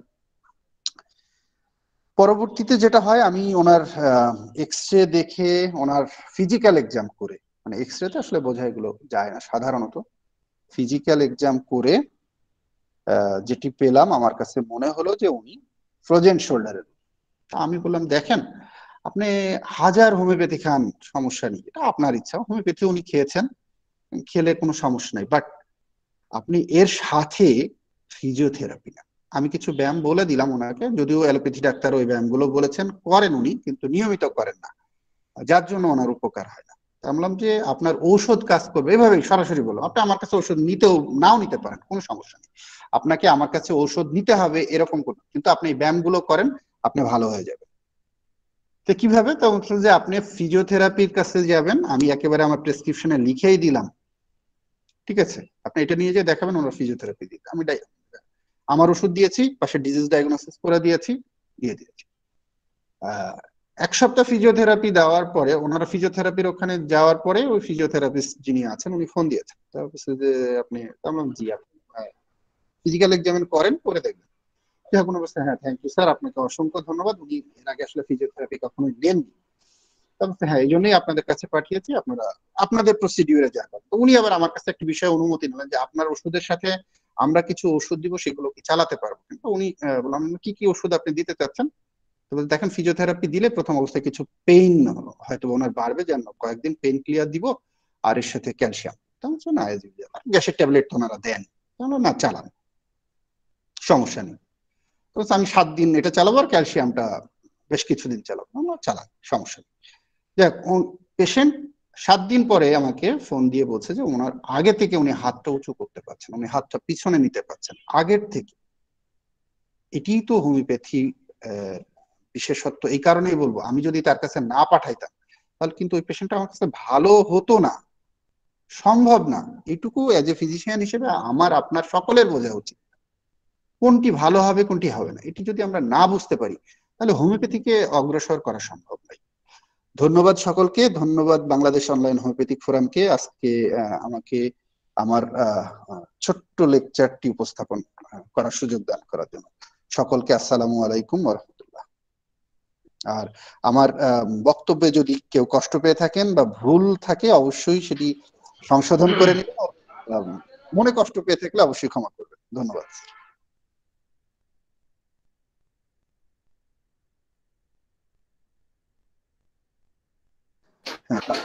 অসংখ্য ধন্যবাদ ডাক্তার এস.এম. জাহাঙ্গীর স্যারকে। আসলে স্যার আমি শুনতে পাচ্ছি না, মেবি নেট প্রবলেম, ও মিউট হয়েছে। অসংখ্য ধন্যবাদ আমাদের জাহাঙ্গীর স্যারকে। আসলে আমি জাহাঙ্গীর স্যারকে কেন বলি যে স্পষ্টভাষী, তার উদাহরণটা হয়তো আপনারা পেয়েছেন, এবং খুব সুন্দরভাবে ব্যাখ্যা প্রদান করে থাকেন একটা ক্লাসের বিশ্লেষণ ধর্মী। আসলে কথা আছে, আপনি কি বলছেন শ্রোতা যদি বুঝতে না পারে তাহলে আপনার বলাটাই ব্যর্থ। তো আমাদের এস.এম. জাহাঙ্গীর স্যার যেভাবে ব্যাখ্যা বিশ্লেষণ ধর্মী আলোচনা করেন, আসলে এখানে বোধগম্যটাই বেশি প্রাধান্য পায় আমি মনে করি, যদি কেউ মনোযোগ দিয়ে শুনে থাকে। তো সেজন্য আমাদের এস.এম. জাহাঙ্গীর স্যারকে বিএসএফ এর পক্ষ থেকে অসংখ্য ধন্যবাদ। সেই সাথে যদি আজকের ক্লাস সম্পর্কিত কোন প্রশ্ন থাকে তাহলে আপনারা প্রশ্ন করতে পারেন। একটু এখানে একটা সতর্ক, সেটা হলো যে আমরা যারা 2 বছরের নিচে বাচ্চা আছে অনেকেই ভুল করে থাকে। এটা এই কথাটা আমার নোটের জন্য, যারা মানে হিসাব বিজ্ঞানে নতুন এসেছেন, শুধু তাই ফ্যামিলি মেম্বারদের জন্য 2 বছরের নিচের বাচ্চা, কখনো কখনো 2.5 বছর বা 3 বছরের নিচের বাচ্চাদেরও আমরা হাতের আঙুল ধরে হাঁটানো শিখাই, হাত ধরে খেলা বা তাকে নিয়ে খেলি, অনেক সময় হাত ধরে টান দিই। যে কথাটা আমাদের জাহাঙ্গীর স্যার আলোচনা করেছিলেন যে বোনস অফ আপার লিম্বের অংশটা, এখানে আলনা রেডিয়াস নিয়ে যে আলোচনা করেছে, আমরা একটা প্রায় ভুল করে থাকি। আমি জাস্ট সতর্কতা থেকে বলি, আমরা যদি কোনো বাচ্চাকে খেলতে যাই বা হাত ধরে হাঁটি, তাহলে অনেক সময় যদি বাচ্চাটা বসেও পড়ে বা একটু যদি টানও লাগে, তাহলে ছাড় যেটা বললো যে হাতটা যদি আপনি সামনের দিকে আঙুল করে রাখেন, ভিতরের অংশটা আলনা, বাইরের অংশটা রেডিয়াস, তো এইখানে এই রেডিয়াসটা অনেক সময় ডিসপ্লেস হয়ে যেতে পারে, তখন কিন্তু ওই বাচ্চার হাতে প্রবলেম হতে পারে, ব্যথা হতে পারে, ইভেন এর জন্য তার একটা বড় ধরনের ক্ষতি হতে পারে। আমি জাস্ট সতর্কতা করে দিচ্ছি যে আমরা যারা জানি না বা যারা জানি, এই যে বাচ্চাদের সাথে, বিশেষ করে 2.5-3 বছরের নিচে বাচ্চাদের সাথে, সর্বনিম্ন 2 বছরের বাচ্চা আর 3 বছরের বাচ্চাদের অনেক সময় এটা হয় না। তো এই ক্ষেত্রে আমরা হাত ধরে বা নখ ধরে আমরা কখনোই তাকে কোলে উঠাবো না, কখনোই হাঁটবো না, বা কখনোই তার সাথে খেলবো না। যদি তাকে ধরতে হয় তাহলে তার উপরে বুকের সাইডে, যেটা আমাদের স্যার শুরুতে আলোচনা করছেন, দেখ আমি ওদিকে যাচ্ছি না, তাহলে আমরা শুধু সতর্কতামূলক, তাহলে অবশ্যই আমাদের এই বিপদ থেকে মুক্তি পাবো। ধন্যবাদ সবাইকে। আর আমাদের যেহেতু লাবণী ম্যাম কিছু বলতে চেয়েছিল, প্লিজ ম্যাম। জাহাঙ্গীর স্যার, আমার কি ভুল আছে আমার এই তথ্যে? যেহেতু আমি জানি না, আমি একেবারেই কম জানি। এস এম জাহাঙ্গীর স্যার, না স্যার, ঠিক আছে, স্যার কি ঠিক আছে। শুনতে পাচ্ছেন? জি স্যার, জি স্যার, ঠিক আছে। এটা অ্যাড করার জন্য খুবই মানে অসংখ্য ধন্যবাদ যে এটুকু অ্যাড করেছেন। ঠিক আছে, হ্যাঁ ঠিক আছে sir. Thank you sir, thank you sir, thank you. Laboni ধন্যবাদ। Amin ma'am, please. ধন্যবাদ এস এম জাহাঙ্গীর স্যারকে। ওনার ক্লাস বরাবরই খুবই চমৎকার হয় এবং খুবই সুন্দর হয়। আর ব্যক্তিগতভাবেই আমি বলছি, উনি মানুষ হিসেবে যথেষ্ট ভালো একজন মানুষ। আর ওনার কথা খুব স্পষ্ট, সাবলীল এবং স্পষ্টভাষী। প্রেজেন্টেশনে উনি খুব চমৎকার ভাবে করে থাকেন আর কি। এক কথায় চমৎকার, এখানে আসলে আর কোনো মানে বিশেষণ দেওয়ার মনে হয় প্রয়োজন নেই। খুবই সুন্দর একটি ক্লাস হয়েছে। যদি আমরা এইভাবে প্রত্যেকটি সাপ্তাহিক ক্লাসকে যদি আমরা এগিয়ে নিয়ে যেতে পারি, তাহলে ইনশাল্লাহ আশা করি আমরা হয়তো কিছু শিখবো এবং আমাদের এই ক্লাস থেকে আপনারা ইনশাল্লাহ উপকৃত হবেন। স্যারকে অসংখ্য ধন্যবাদ। সেই সাথে আমি সঞ্চালক নাজমুল স্যারকে অসংখ্য ধন্যবাদ জানাচ্ছি, কারণ উনি কিন্তু ডিটেলসটা শুনে একদম যে মেইন কথাটা, যেটা আসলে আমরা অহরহ করে থাকি, বিশেষ করে আমরা মারা যারা আছি তাদের ক্ষেত্রেও কিন্তু ব্যাপারটা সচেতন হওয়া দরকার। ছোট বাচ্চাদের ক্ষেত্রে যে মেসেজটা আমাদের আজকে দিয়ে দিল আমাদের নাজমুল স্যার, ওনাকে অসংখ্য ধন্যবাদ। তো আমি এখানে আজকে ছোট্ট একটি কথা বলতে চাচ্ছি। ইয়াকুব স্যার কি আছেন? জি আছি, কন্টিনিউ প্লিজ। স্যার, ঘোষণাটি মনে হয় আপনি দিলেই ভালো হয় স্যার। আপনি না হয় ঘোষণাটি দিয়ে দেন। আপনি বলে যান, তারপর আমি বলছি। হ্যাঁ, ঠিক আছে, ইনশাল্লাহ। খুবই আনন্দের সাথে জানাচ্ছি যে আমাদের ভারতীয় যে ডাক্তার, আমাদের ডাক্তার রবিন বর্মন স্যার, যাকে আমরা হয়তো সবাই চিনি, সবাই এক নামে জানি, যার ক্লাস আমরা সকলেই খুব মনোমুগ্ধকর হয়ে শুনি, উনি আমাদের সাথে অ্যাড হয়েছেন এবং ইনশাল্লাহ উনি আমাদেরকে কথা দিয়েছেন যে প্রতি শনিবার রাত 9:30টায় উনি আমাদের একটি সাপ্তাহিক ক্লাস নেবেন, সেটা বাংলাদেশ অনলাইন হোমিওপ্যাথিক ফোরামের সাথে সংযুক্ত হয়ে। তো আমি আশা করি যে ইনশাল্লাহ নেক্সটে আপনারা ওনাদের ক্লাস পাবেন এবং নেক্সট যে ক্লাসটা উনি নেবেন সেটি নেবেন আপনার ইনফার্টিলিটির উপরে। তো এই ঘোষণাটাই আমি দেওয়ার জন্য আপনাদের সকলকেই ওয়েট করতে বলেছিলাম। ইনশাল্লাহ আপনারা ধৈর্য সহকারে আজকে ক্লাস অংশগ্রহণ করেছেন। এখন থেকে প্রতি সপ্তাহে শনিবার রাত 9:30টায় আমাদের প্রিয় রবিন বর্মন স্যার আমাদের বাংলাদেশ অনলাইন হোমিওপ্যাথিক ফোরামের সাথে অ্যাড হবেন এবং উনি আমাদের নিয়মিতভাবে ক্লাস নেবেন। এই আশা ব্যক্ত করেই আমি আজকের মতো এই ক্লাসটি এখানেই শেষ করছি এবং